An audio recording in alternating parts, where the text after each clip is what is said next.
Space, the final frontier. These are the voyages of the Extremely Decent Games podcast. I am your host today, Nathan Hodge, and with me I've got Jay Lewis. This is episode number 25, and it's going to be a special edition. We're going to be covering No Man's Sky pretty much exclusively. And so, yeah, how are you doing today, Jay? I'm doing very well, sir. How fitting that we, chose episode 25 to do a special edition podcast. It just kind of happened on its own, so that's pretty dope. Yeah, it's a nice number for celebrating something, and this is definitely a game I think is worth celebrating. As everyone knows, I've been pretty hyped about this game for ever since I heard about it. Jay, I know you've been hyped about it for a while. You've been kind of on a roller coaster ride as far as your hype level has been concerned. But yeah, so let's just jump right into it here. I'm gonna start us off with like a brief history of Hello Games. Just kind of go over, how the studio started and what they've been through up until the point of No Man's Sky. So it's a little interesting. Hello Games was founded in 2008 by Sean Murray, and they basically consist of former employees of Criterion Games and Electronic Arts, and they're located in Guildford, England. I probably didn't say that right, but that was as close as I'm going to get. Now, is it England or is it the United Kingdom? I believe it's England, if I wikied that right. All right, you keep talking. I'm going to fact check that because I could have sworn it was United Kingdom, but okay, yeah, please do fact check me on that one. A relatively small indie studio. They found some success with the Joe Danger games, which are basically it's like a motorcycle trick game, and it did find some popularity. Their first game spawned the sequel, Joe Danger 2, and during the development of Joe Danger 2, towards the end, a small little group of the team broke off and started working on what would become the basis for No Man's Sky. it is, in fact, United Kingdom. It is United Kingdom. Okay. All right. Thanks for correcting me on that one before we got too far. No so, okay. So in a back room of their studio, I think it was like 2 to 4 people started working on No Man's Sky, or basically the code that would become this game. And Sean Murray was really influenced by a lot of the classic sci-fi novels, particularly the cover art for them and how they painted like these just crazy, alienscapes with skies with giant moons in it and stuff like that. So that was really the inspiration for No Man's Sky, was to create a game that kind of captured the feel of old sci-fi games. Now, what they ended up doing was very amazing, and Sean Murray was very reserved about even displaying the game because at this point, when they had just learned that they could start generating these entire planets kind of randomly, there wasn't really much of a gameplay mechanic built into the game yet. So he's really reserved about showing it off, and finally he was convinced to cut a trailer and show it at the 2013 VGX Awards. And that's when the game started gaining some steam, because, the game that promised kind of an infinite universe was very new at the time. Or not completely new, because Minecraft kind of has a similar formula, but what they showcased was interesting enough to get a lot of people's attention. Now, right after the VGX Awards, their office got flooded around Christmas and pretty much wiped out most of their equipment. So it was a major setback for the studio, but because of the positive feedback they got from their showing, it really helped them carry on, and they were able to salvage some of the code, so it wasn't like a complete scratch, but they did have to put a lot of work into getting everything back up and running. So their next big public outing would be at E3 at 2014. Now, this is the first time really that a indie game had been able to take center stage at one of these main events. And this is really where the game got into the public eye and became known as like the space dinosaur game. Like everyone saw that and saw like giant dinosaurs roaming around in these forests. Like, yes, space dinosaurs. This is awesome. Space and dinosaurs. I mean, come on, what's not to like? Really, I mean, so yeah, so that really got the steam going for the game, and the hype would continue to build from there. So the studio is up to about 15 members as of now. Still a very small studio, and it's very impressive to see what they've been able to do, coming up with really what is essentially a revolutionary, genre of video games. Even though it is kind of a sandbox title, what it's built on, I think is going to really change the industry. So that kind of brings me to the next segment, which is what No Man's Sky means to the industry. Now, this game isn't built normally by any means. When we think of game design, we think of, programmers. What you would essentially do is you design your level, and you want to be able to move your character, through the level in a kind of a specific pattern. That is game design. Aside from, sandbox titles like Minecraft, which is randomly generated, other sandbox titles like Grand Theft Auto and, those series, those are still, all those worlds are still built by hand, piece by piece. And the intention, the detail, soaks up a lot of development time. So with No Man's Sky, what they've done is they've basically created a game engine that will randomly generate entire planets and an entire universe.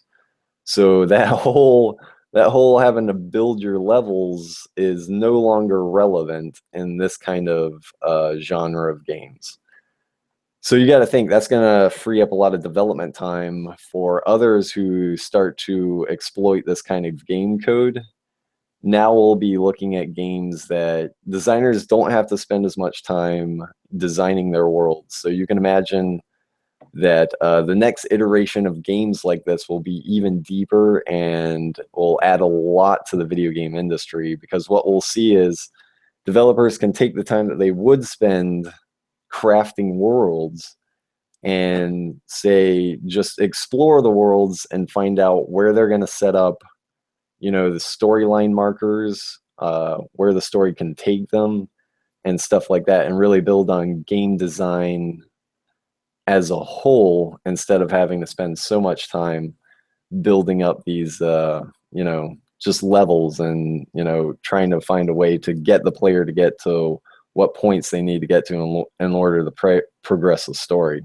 You can kind of wipe all that out and say, this is your huge sandbox world, and then spend a lot of time developing, weapons, crafting elements, things that you can actually do within the worlds. So I think moving forward, we'll see, more games like this, and it's exciting to know that, the possibilities are really going to open up after this, because we've also seen that this is not an entirely huge game. Like the game is only 6 gigs, I believe. So, that means that, you can have this game portable. You could take it around. Maybe, even the NX can handle it. So, that's an interesting thought. And so, yeah, not only that, but I kind of also wanted to get into some of like the nitty gritty kind of like interesting bits of the game design. So it's got a very interesting. Can I ask something real quick? Yeah, yeah. As of right now, this game is console exclusive on the PS4, coming out August 9th, and then it'll be coming out on PC later, August 12th. Do you think we'll see this on the Nintendo NX at some point? We very well could. I mean, they hadn't said anything that it was going to be exclusively to PlayStation 4 forever. I mean, we know it's getting a PC port, or it is getting a PC port. I think that's releasing at the same time. So I would definitely expect that it will be popular enough that Xbox will see their own version of it, and maybe even the NX, because it's not a graphical beast. It's got a very definitive aesthetic design that's, it's awesome. It's beautiful to look at, but it doesn't require some high-powered machine to really get it running. So I could imagine that the NX might be able to handle some form of it. Now, I know Hello Games probably, you know, they're not a huge team, so porting the game might not be the highest thing on their to-do list. So we'll see how far they go to do that, I guess, considering fan feedback, which I assume is going to be overwhelmingly positive. But yeah, so I think it's possible. I mean, I think it would be cool too with the recent rumors of what the NX might be capable of to have a portable version. Can you imagine being able to, like, at work, just chilling in the break room and being able to, like, play Yeah. this game? Oh my Let's goodness. just scope out this planet on my lunch break. Sitting side by side, you got your, NX, I got mine, and it's, dude, oh my God, my mind just got blown because I never even for a second thought about it coming to the NX. But man, that would be extremely exciting. Imagine if that was like a launch game for the NX too, man. Like, Yeah, by the time the NX is ready to launch, it could be ready for that, and it would be an interesting game to put on there too. wow. Okay, sorry, I didn't mean to derail you, but you just like got me so hyped now. Like, I never even knew I wanted that. Now I want it, like, now. Not at all, not at all. Okay, so a few of the little neat kind of technical things about the game that I really enjoyed learning about was, of course, the algorithm which they use to generate the worlds. I won't go into like crazy specific details because it'll be boring math stuff and everything, but it is just amazing. The parametric generation is the most amazing. Like, I had thought about this earlier when before, like during the PlayStation 2 era, I thought about generating trees like that for video games, and to see someone actually be able to achieve an engine that can use simple like L breaks and patterns to generate just random trees and have an infinite variety of those through you know, just a simple game engine is so amazing. Like, because, you don't have to store the information for each individual tree, you just have to store the parameters in which the tree generates. And you don't even really have to store that because the algorithm itself generates those parameters based on where you're at in the world. And so, because the universe is set in these parameters, it just takes in plugging in where you're at, and then it'll generate everything within that algorithm space out into your, visible field. Now, I have a question on that. Something that I'm not very sure about. Maybe you can help me. I know this game is going to use some kind of weather pattern or weather pattern because, there will be spikes in temperature. But is there going to be any like dynamic weather conditions like rain or thunderstorms? Have you heard anything about that? Like maybe snowstorms? Now, I haven't. In some of the earlier previews or earlier trailers of the game, they did have a forest section that had rain in it. Oh, okay, I okay. may remember Sean Murray mentioning that there is acid rain in the I game. was just gonna specifically say that, like, imagine if they did play around with it to where the rain could be corrosive, so you needed to be suited appropriately, so the acidic rain didn't eat through your suit or Right, right. even your ship for that matter. Like, what if you had to, fly around this planet and find like a cave that you needed to land your plane in per se, so the rain didn't eat through the metal of your plane or something like that. Would be super rad. Exactly. I definitely think that is a mechanic that is in the game. Of course, I haven't seen any gameplay footage of that, so I don't know. I don't know how dynamic the weather is. You may land on a planet that is just like a rainy planet, or I don't think that that's a thing in the game. It could be, but I haven't seen any indication that it is. It Yeah. would definitely be awesome if they had localized weather on planets, but I don't think that they have that yet. So we'll see. We'll see though.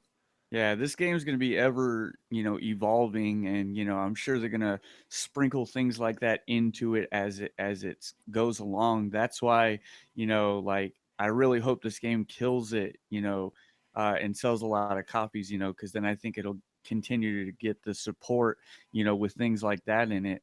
And as long as we're on the subject of talking about the planets, why don't you tell everyone a little bit about the terrain that they can expect to encounter, and like how the oceans play into this game? Now, the terrain and the oceans, what you're going to see is when you're first starting to play the game, you'll see stuff that's very close to Earth-like. You'll see very familiar formations. You won't get a lot of rough terrain. And if you do come across a body of water, you'll probably be able to enter it pretty easily without having to upgrade your suit too much. Now, once you start getting closer to the center of the universe or galaxy, you will start increasingly see weirder land formations. You'll start to see some very bizarre stuff. Of course, that'll go with, your foliage and your animals and what kind of aliens you expect to see. All that stuff will get way more dynamic and way crazier as you go deeper into the planets.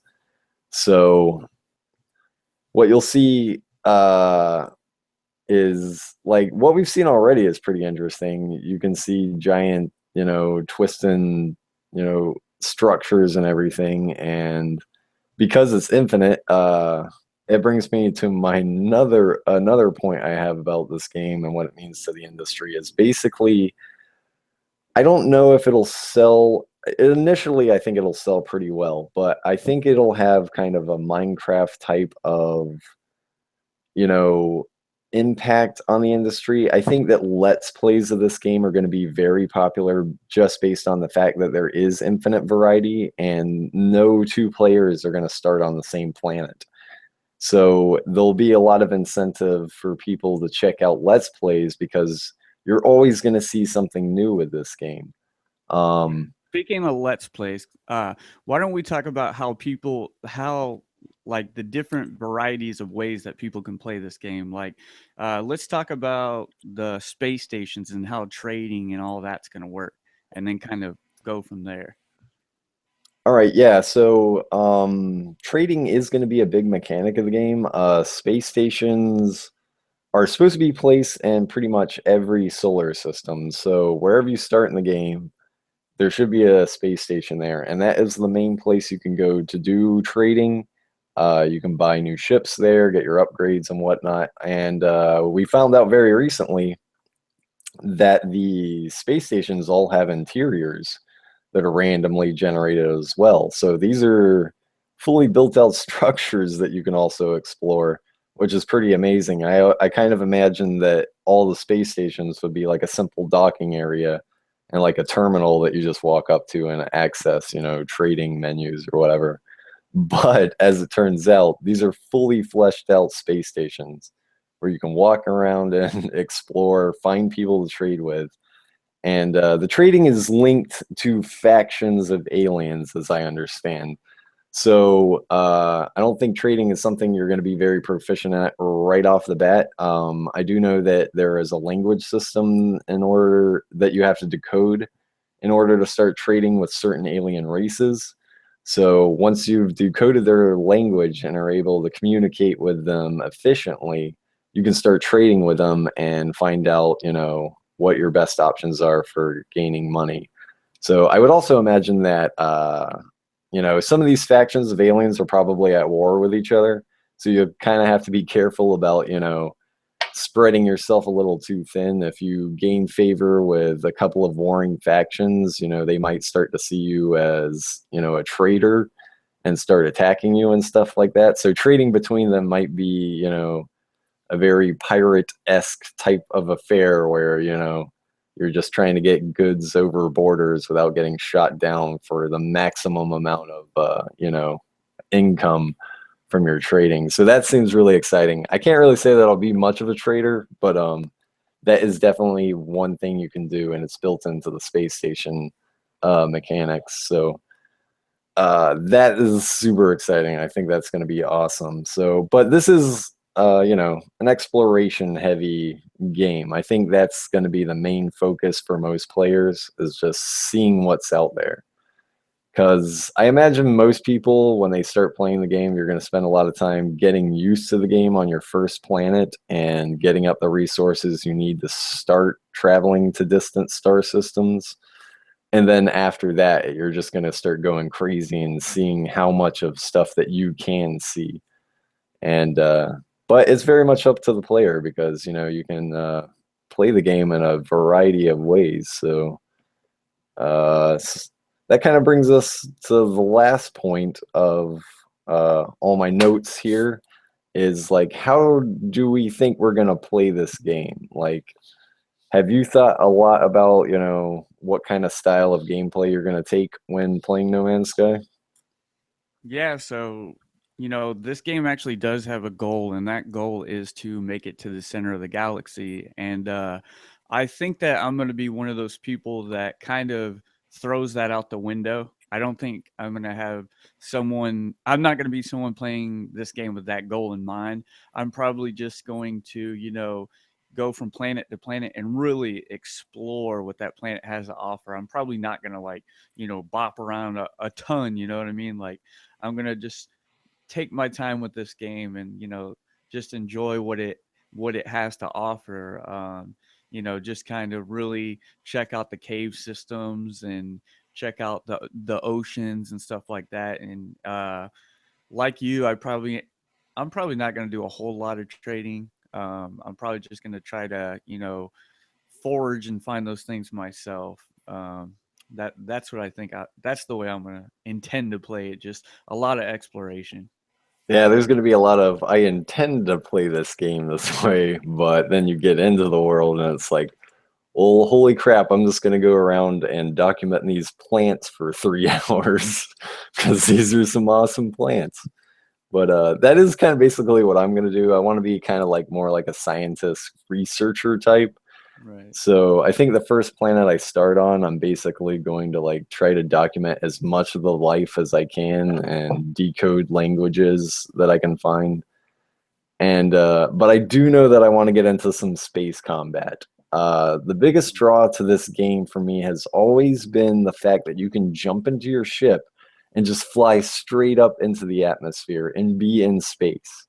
Like that, having that transition without a loading screen and being able to fly right back down to the planet is the most amazing thing ever to me.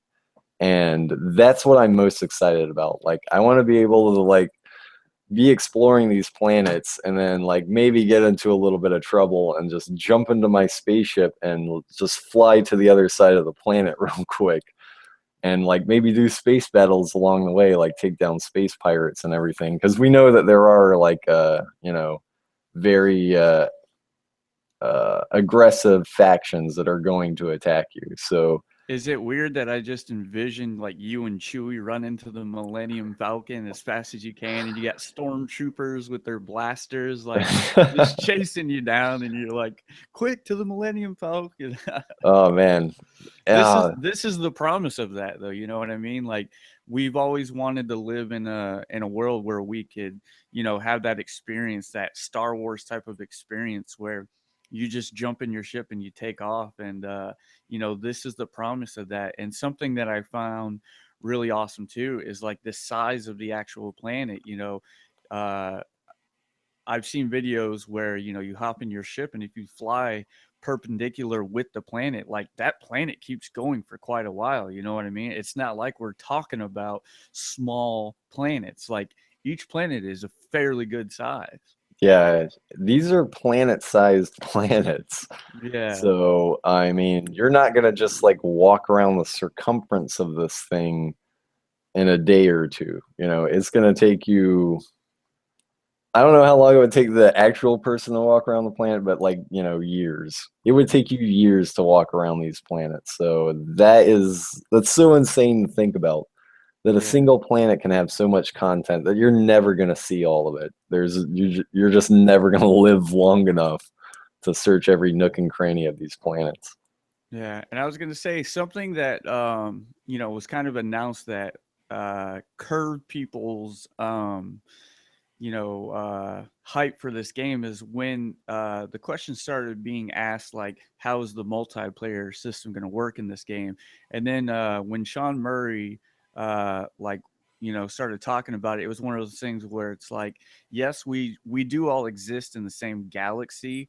And technically, you could very well cross paths with somebody, but that's not the actual intent of this game. The intent is to spread everybody out and have pretty much your own unique experiences. That being said, me and you can we will have the ability to kind of show off the things that we discovered to each other, right? There's some kind of mechanic there. Yes. I don't know exactly how it works, but there is a database. They have a name for it. It escapes me at the moment. But there is a database that you can check, and I think it's going to be linked to your friend's profile so that there is some system of being able to see uh, what people have discovered and kind of where they're at in the entirety of the universe. So that's going to be really interesting Yeah. because you can name everything. You can just name stuff whatever you want. So Yeah. Now, one thing we haven't really touched on, and I think it's the one thing that stands out the most about this game, is the art style and the color palettes being used. Like, let's talk about the art style for a little bit. I'll pull up these screenshots again so everyone can see what the art style looks like. But let's talk about the art. yeah, the art style is basically one of my favorite parts of the game. Of course, I'm very much into art, being an artist myself, and the very fact that the entire game is inspired from just uh, the artistic style of old sci-fi covers. I have Isaac Asimov books and some other of the old authors, and they have those covers that look exactly like this game that just have these pastel kind of almost look like they're painted sort of landscapes. And it's really interesting that because they could have made a game that was more realistic, that had, photorealistic, worlds and all that, but they chose to make it more aesthetically kind of, painted. Like it just has its very own visual style, and I really like it. I think it lends a lot to the experience because it takes you it makes things look more alien, right? You feel like you're in another world more than if everything was more photorealistic. And I think they've done a very good job with making it, you know, you know, look like an alien world, yet familiar at the same time, and just giving its own type of feel that really lends itself well to the whole classic sci-fi genre, if you will. Yeah, and one thing that you talked about is like when we, first start playing the game, we're going to be on a planet that is kind of reminiscent of like Earth looks like. And I keep stopping on this picture because this picture right here kind of encompasses like what this game means to me. And like what we're looking at right here is our spaceship just chilling like in the middle of the woods. You have a little creature off to the left that looks like an antelope, and like in this picture it looks very much like early game right here, if I'm not mistaken. Would you say that? Yeah, this is actually that particular screenshot is one of the first to ever be released. But yeah, that is kind of what you can expect from your first planet. Now, you also have to imagine this is going to be randomly generated, so you could be lucky enough to land on a forested world like that has plenty of resources. But they've also said that worlds like that are kind of rare. Right, You, right. you're more than likely you're going to generate on a sort of kind of barren planet because realistically speaking, most planets are barren. Like you know, our planet and our solar system is the only thing that has anything on it. So, yeah, I don't think. I mean, you'll be lucky if you spawn on a planet like that has like a lot of life and resources and everything. But I think it's more likely that you're going to spawn on a planet that's kind of sparsely populated, and there may be a planet like that close by within that star system that you can reach and really start exploring new areas.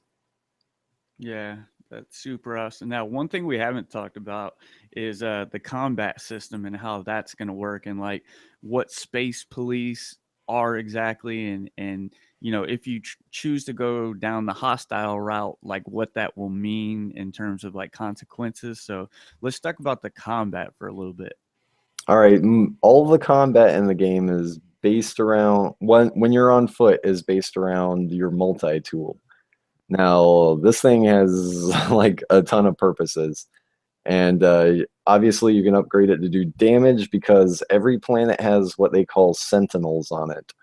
Now, if you go around and you start killing everything in sight and busting down trees and blowing up rocks and stuff, you're going to get a wanted level similar to GTA, and it's going to appear in like the top corner of your screen.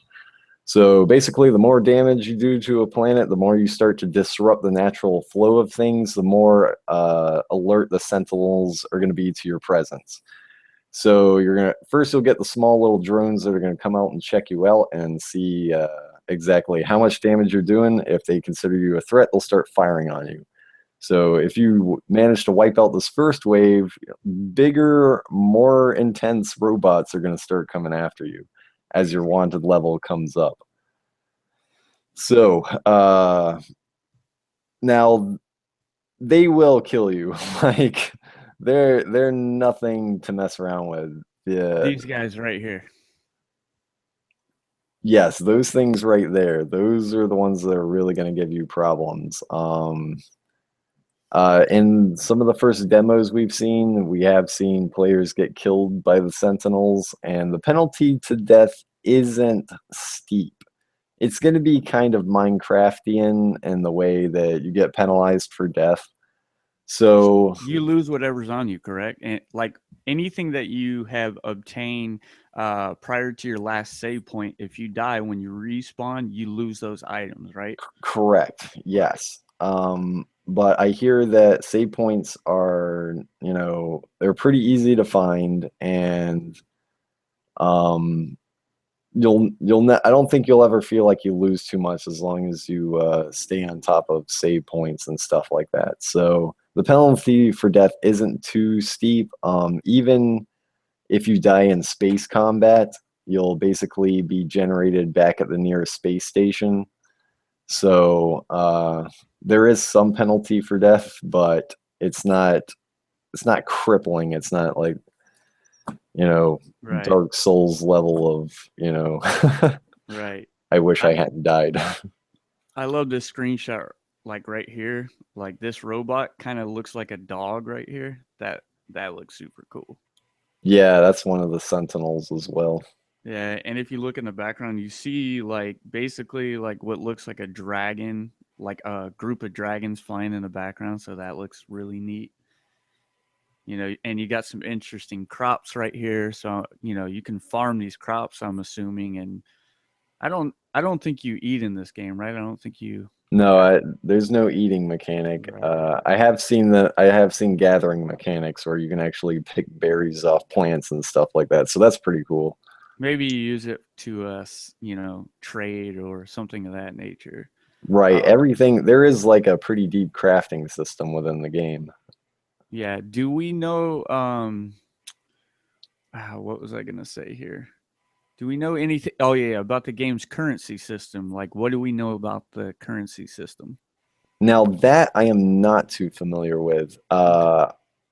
I know that it runs on a credit system, and I don't believe that the in-game currency is specific to any types of factions. So I think everyone kind of runs on the same credit system. You can earn these credits through basically gathering materials and scanning stuff. So when you get to a new area, you can scan everything real quick for a quick boost in credits.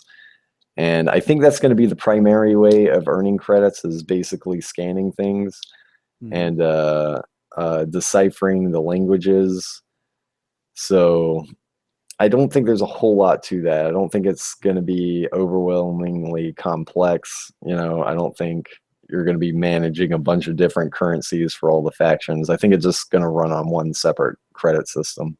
Got you. Now, if you look at this image right here, this is kind of more reminiscent of Minecraft. You keep bringing up Minecraft. So break down what's happening in this picture. What are these boxes back here in the background? Now, this is one of the early builds of the game, so I don't believe we're going to see these boxes as much.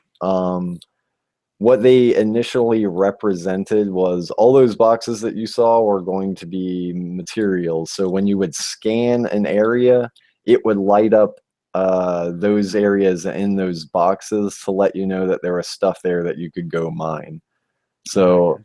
I don't know if that mechanic has made it into the final build, because when I saw the last gameplay demos, I don't remember seeing any boxes pop up when they scanned areas.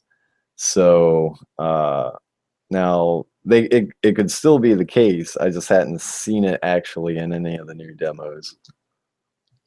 Got you. Now you talked about the Sentinels and like learning the planet's language. And what are we looking at right here? Now those will be those monoliths there. That's how you're going to be learning your language.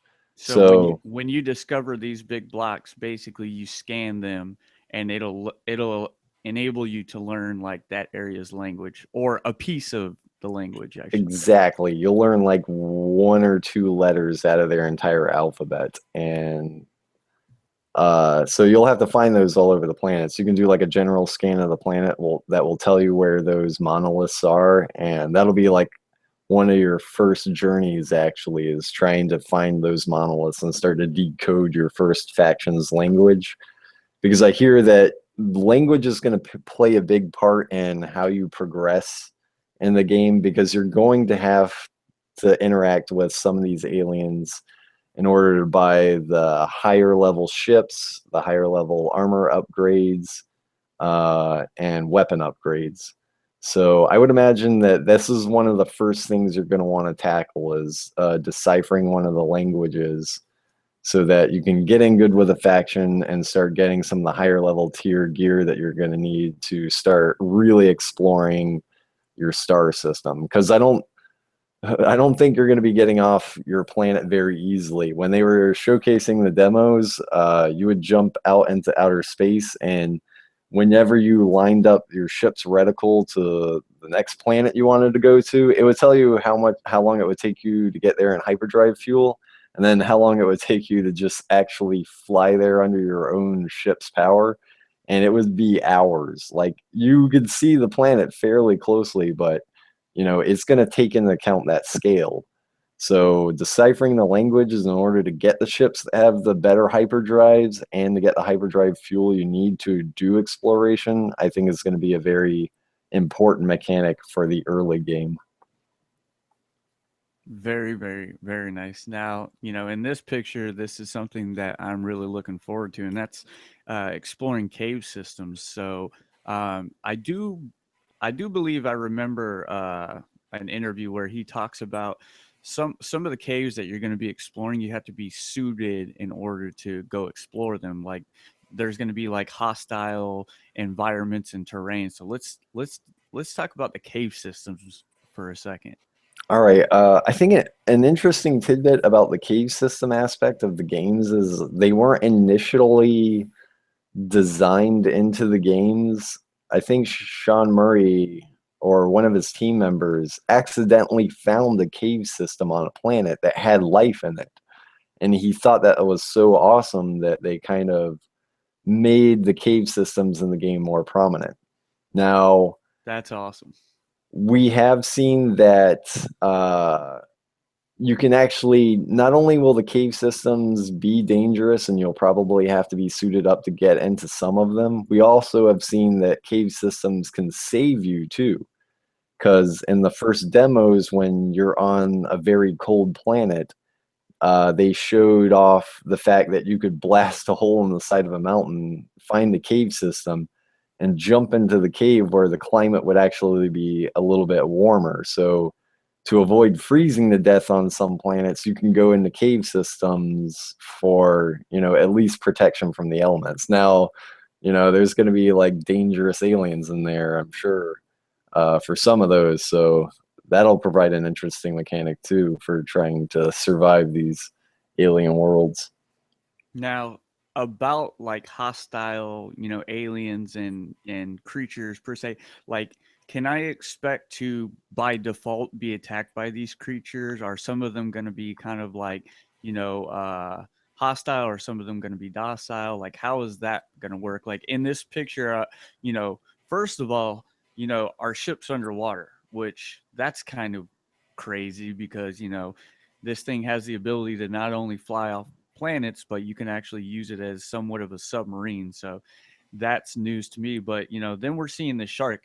Can we expect to be attacked by this shark? Like, talk to me about that. Yes, so all the aliens will have their own parameters on based on how docile they are and how aggressive they are. And it'll be different for every species. So that particular shark you saw there might be a docile shark that looks threatening but won't do anything to hurt you. There will also be like giant, lumbering aliens that will look extremely intimidating but won't be. And at the same time, you can have smaller aliens that look unassuming but can be incredibly hostile and like run around trying to headbutt you all the time. So I do know that, of course, during the earlier parts of the game, you probably are not going to run across a bunch of very hostile aliens, but you can expect to run across crazier, scarier looking things once you get to the center of the universe. Not only Right. will they look stranger, they'll act strangely, and they'll definitely be more aggressive. Right. Now talk to me about this ship being underwater. Like, am I going to have to worry about, depth, like those types of things? Now, I like this is another early image, so I don't know how much this is going to actually work. I would imagine that you can fly your ship into the oceans. Yeah, because Now, we've seen actual video game footage where, he hops in his ship, and then like he's hovering over the water, and then he literally takes the ship into the water. So I would assume that mechanic's going to be in there still. right, I would assume too, it may be dangerous though to Mm. fly your ship underwater, because your ship can get damaged by crashing into things, I believe. Oh, nice. So you might want to be careful when diving down in there, and especially getting out, because if you get out and the acidity of the ocean is too much for you, you might die pretty instantly. Now, I don't think there's going to be any depth parameters. Okay, okay. There may be because they've already displayed that they have a gauge to measure temperatures. So displaying, depth might be a thing. I haven't seen anything that relates to it yet, though. Okay, very cool. Now, in the next picture, we're finally going to get to a picture of some combat. So, what weapon do we see here, and what's going on in this picture? It looks like he's fighting one of those Sentinels you talked about. Right, this is one of the first level Sentinels, the small probes that come after you. I really don't know much about the weapon system yet.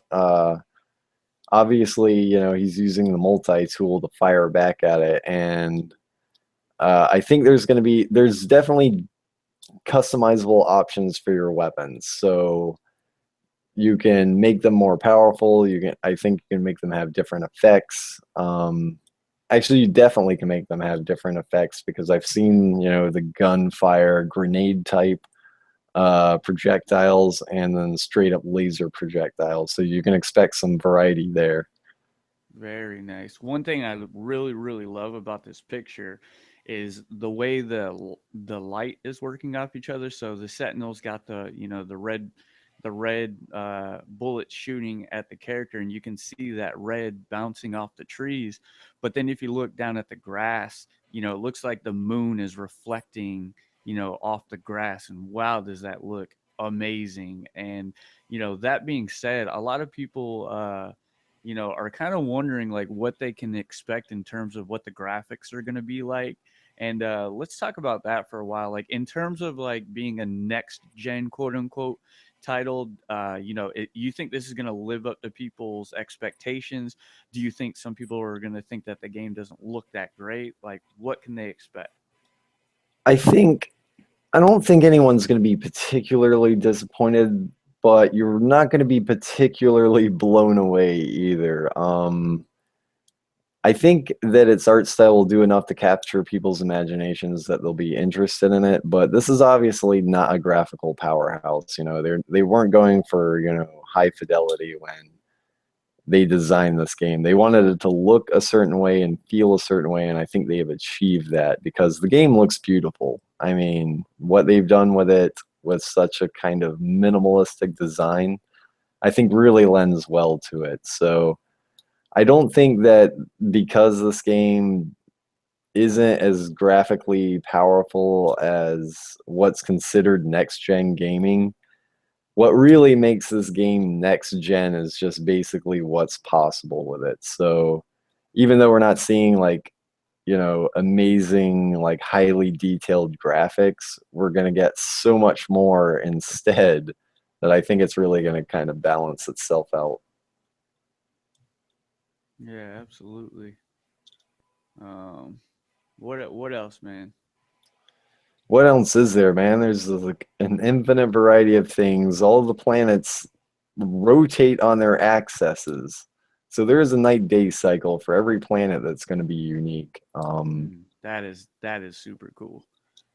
I can't even imagine like, just like being on a planet and it turning nighttime and I'm a ways from my ship and suddenly like some weird night aliens come out and start attacking the crap out of me, and I'm trying to run back to my ship so that I can fly back to the daylight surface of the planet so that I don't die from crazy nighttime creatures like in that movie Pitch Black.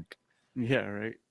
Now one thing I wanted to talk about too, now that I was thinking about it for a second, is I want to talk about inventory management and you know, like we're not going to be building forts or bases or anything like that in this game. So all these resources that I'm gathering while I'm out in the world, like where am I storing those? How much can I, hold on me at any given time? Is there a cap on it? Like talk to me about all that stuff. Yes, there is going to be a cap on the items you can carry. You can upgrade this cap as you go. And basically, most of the items that you're going to pick up are going to be for crafting. So Uh, the way the crafting element works is you're going to need blueprints in order to craft certain things. So once you get the blueprint for, the weapon upgrade you want or the suit upgrade, ship upgrade, then you go out and you find these materials on the planets. Once you've accumulated said materials, then you'll be able to open up, the schematic or whatever, and I think it's going to automatically just combine all that stuff and give you the product that you produced. So item management is a thing. Your ship's going to have its own hold. So if you're getting loaded up on stuff and you're heavy on materials, you can make a run back to your ship and drop stuff off in your ship's hold and then go back out and do more exploring. And of course, your ship's hold is going to have its own upgradable features depending on the ship. Of course, you can get yourself a cargo ship and load it up with materials and start making space runs, a la the Millennium Falcon or what have you. So yeah, so they've done a pretty good job with the item system. I like that the interface looks reminiscent of Destiny. Destiny had a very clean, very intuitive item system. It was very easy to like look over what you have and get through it and everything. So I'm really okay with their item system being kind of reminiscent of Destiny. I like its very minimalistic feel. I like how it presents what you have, and I think it was a good design choice to do that.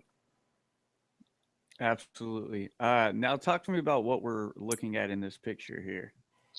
All right, so that guy that I saw there for a brief second was he's one of the aliens from one of the alien races. Now, I believe that screenshot was from one of the recent demos. So the way they found this guy was they were on this planet, they scanned the area, and one of the points of interest was this guy's shop, I think it was.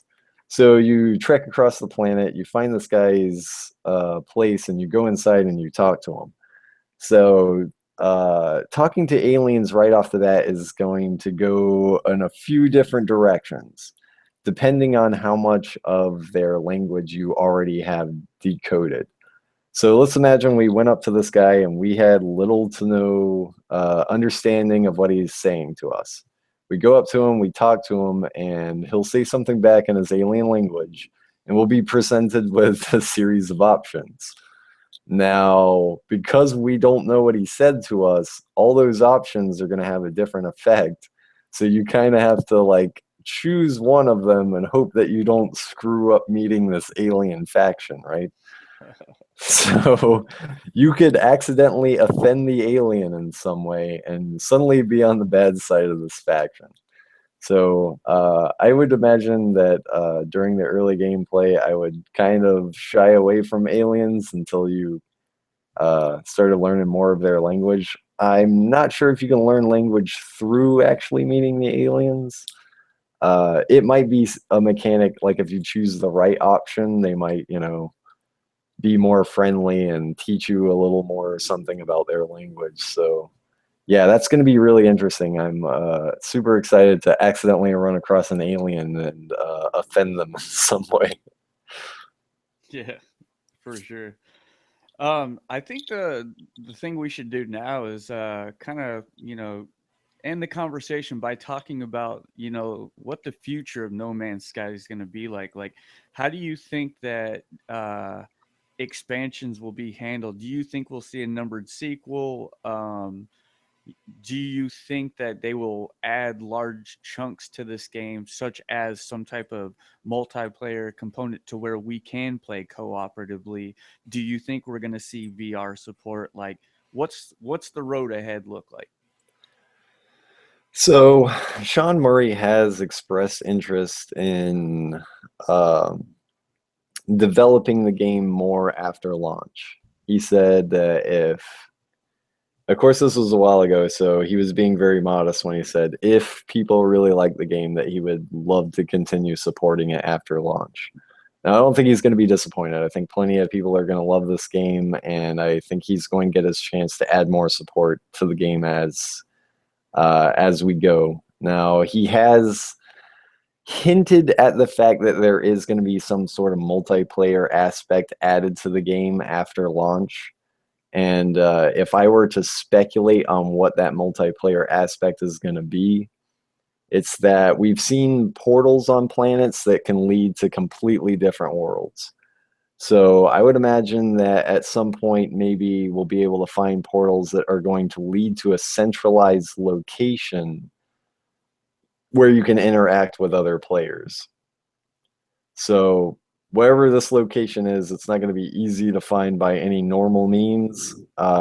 You may not be able to find it at all by normal means. They may consider this like another dimension, and the only way you can get to it is through these portals. But it may provide the social aspect that people are kind of looking for in modern multiplayer games, where you can go to other characters, look at yourself, because they've already said you're not going to be able to know what you look like, I guess, unless you meet someone else and have them describe you to you. Wow. So that's going to be interesting because you're supposed to get generated with a completely unique, avatar. So that might provide a way for to have players to have that kind of social interaction, maybe do their own trading. Like if your friend has a ship that you really like, you can go through the portal, go to this hub system, find your friend and be like, hey, let's trade ships, some sort of aspect like that. There may be even combat arenas. Who knows? There may be even be a way to, from this hub point, then set out into another universe together as a pair and explore a completely new set of, planets and everything. I mean, there are definitely a lot of possibilities for post-game material. Yeah, that would be super cool.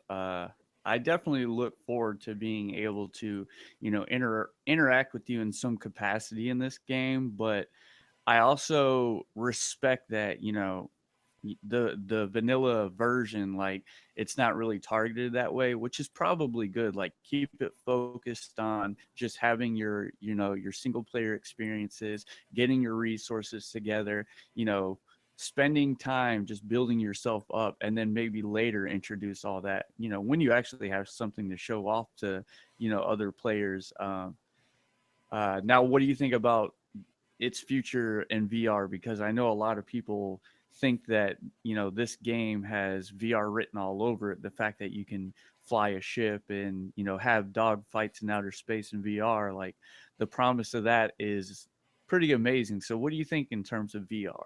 I think this game is perfect for VR. It is absolutely perfect for the VR experience. Not only do you have such a wide variety of locales to see, the space aspect, the ship's aspects, it's also not a graphically, overwhelming game, which is, where a lot of problems for developing VR are coming from, is that you want to have, with VR, everything has to be so realistic to kind of get you into it. So the graphical fidelity has to be high, but that also in turn, makes it difficult to program for, because you're having to program, basically you're having to render two different screens at the same, graphical fidelity. With a game like this that has lower graphical fidelity, it may be easier on the eyes for VR, because you're not straining your eyeballs trying to look at, super dense pixel compilations or whatever. You got a very, nice aesthetic feel to everything. And from what I've seen, it is a slower paced game. You're not going to be running around at top speed or anything. So it might alleviate some of the motion sickness people have been having with the game. Just taking your time to, subtly explore these worlds is, I think, a great experience for VR. It can be not too intense, or it could be really intense. And it's just perfect. They should be putting it on VR. Yeah, absolutely. And the last question I have for you, and then we'll go ahead and end this thing, is what do you think we can expect to see in the center of the galaxy? Oh man. So my first theory on this was that once you get to the center of the galaxy, that would be where the multiplayer hub was at. But since Sean Murray has said that they're probably going to add that kind of feature later, uh, I have to rethink that theory, because I think he had something entirely different planned from the beginning, and he said it was going to be mind blowing, whatever it was. I've got no idea what it could be. I would imagine that it's either going to be like a portal to an entirely new universe, not that you'd be expected to really keep playing the game after that, but it kind of saying like, you thought there was a lot of content here. Well, this could just keep going. Like, here's a Yeah, completely new universe with like new physics and new everything that looks completely different from the universe you were just in. Because when they were developing and testing this game in this final phases, they were running different universes, and then they settled on the one that we're going to be playing now. So at the end of the game, you get to like that weird triangular monolith, and you travel through it, and then you're in a completely new universe that looks really bizarre and is just like got neon space or whatever. It could be anything. So that's kind of my theory on it. Yeah, I like the idea of, you know,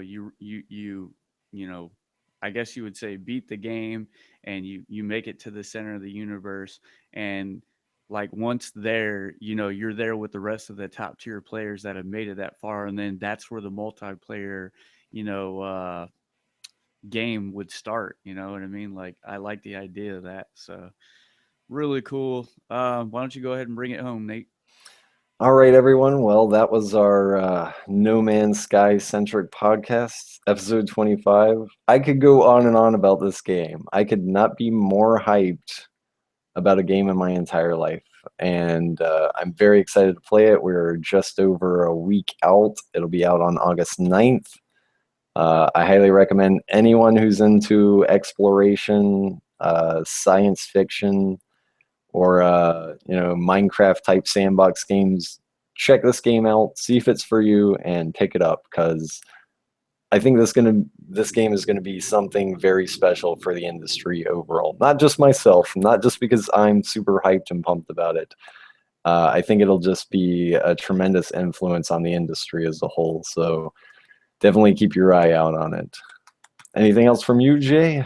No, I'm just going to echo what you said. And if you're listening and you're interested in the game and you have not pre-ordered, I highly recommend pre-ordering this game. I think it's going to be one of those games that, it's kind of like a out of nowhere success. So it might make it a little difficult to find retail copies if you don't pre-order it. So make sure you get your pre-orders in. I just want to echo what basically you just said. I'm super hyped for it.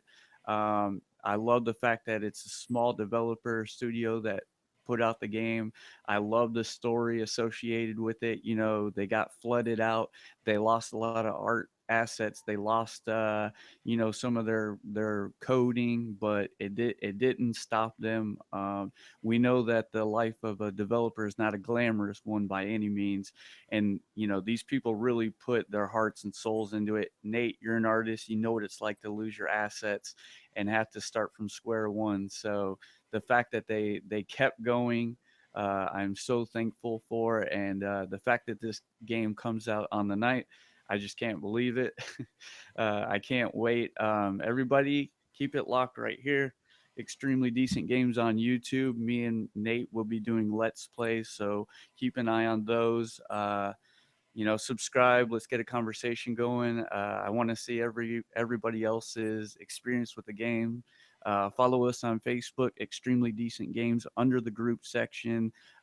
Feel free to share your content there. And that's all I have. So thanks for joining us on episode 25, guys. We'll see you next week.